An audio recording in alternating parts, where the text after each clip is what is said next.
Saudara, seorang perempuan dianiaya hingga tewas di lobi apartemen di kawasan Central Park, Jakarta Barat.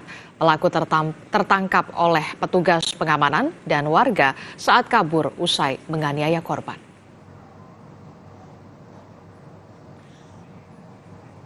Korban diketahui dianiaya pelaku saat akan berangkat kerja yang tak jauh dari apartemennya.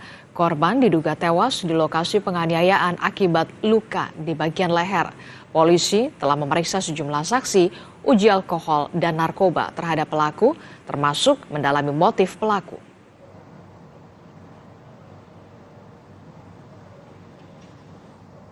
Untuk motif ini masih kita dalami ya, karena untuk pada saat di TKP pun dan saat pendalaman sampai saat ini pun tidak ditemukannya ada barang dari korban yang hilang. Ini pun masih kita dalami ya, kalau informasi awal kita dapat ini antara korban dengan pelaku tidak mengenal.